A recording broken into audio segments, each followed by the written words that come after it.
The Book of Boba Fett. Open on Tattooine, with its twin suns rising over Jabba's palace outside of Mos Espa. Through the dark hallways, past the empty throne, to a restoration chamber where Boba Fett lays. He dreams in flashbacks of the early days of Kamino, the death of his father Jango, and his time in the belly of the Sarlacc. He finds a dead Imperial stormtrooper and uses his air tank to get a few breaths. Then, Fett punches through the stomach wall of the Sarlacc and fires his flamethrower. In the next scene, Fett climbs out of the sand, beaten and exhausted, but alive. At nightfall, a sandcrawler rolls up to Fett as he sleeps, and the Jawas strip him of his armor. Although he wakes, he is too weak to stop them, and they knock him out cold. The next morning, a group of Tusken Raiders approaches Fett's body and tie him up before waking him. They tie him to the back of a bantha and continue on, single file, as Fett trails behind. He eventually falls and is dragged on the sand to the camp. Fett wakes up and is beaten by the Sand People while the chief watches. He wakes again at night to find a fire burning near him, while another character lies tied up. Fett notices a sleeping guard massive and makes an effort to escape.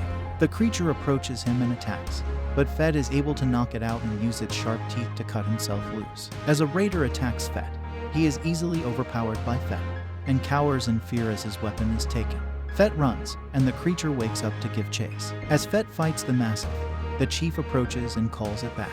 Another Tusken then approaches Fett for battle. Fett takes several hits and is taken down with little effort. Fett is stomped down and goes back to sleep. In the present, Boba Fett is awoken by Fennec Shand.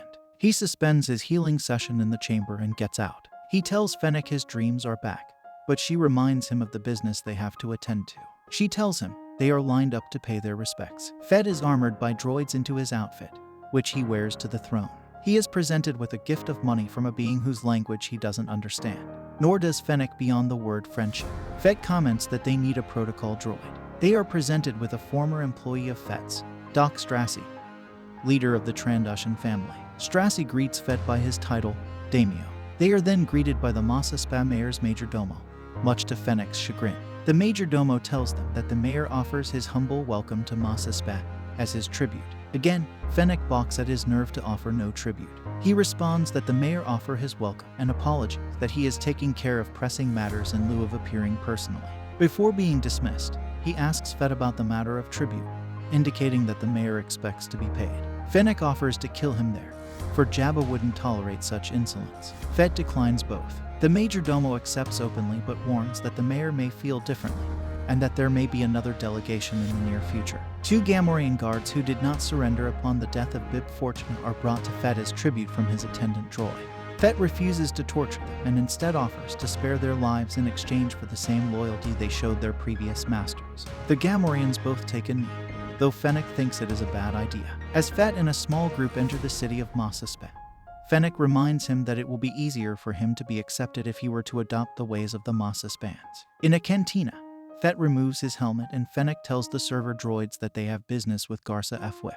2 Twi'lek servants approach and offer to clean their helmets. Fennec refuses, but Fett accepts on behalf of them both, citing Fennec's advice. Madame Garsa personally welcomes them to the cantina, called the Sanctuary. Boba Fett introduces himself and Master Assassin Fennec Shand to Garsa, announcing that he is Bib Fortuna's replacement. Garsa apologizes for not recognizing his litter. Fett informs her that he wasn't carried in on a litter, something else that Fennec told him about. Fett tells Garsa that her business will continue to thrive under his watchful eye. Garsa thanks him for visiting and tells him that he is always welcome, as the establishment is his. Fett and Fennec both receive their helmets back, filled with coins. On their way out, Fett comments on Jabba's many vassals and how much ground they need to cover in order to keep his empire intact. He talks about his intentions to rule with respect rather than fear, as Fennec tells him that fear is a sure bet in difficult times. Just then, they are attacked by a group of soldiers, who cause Fett to drop and lose his helmet.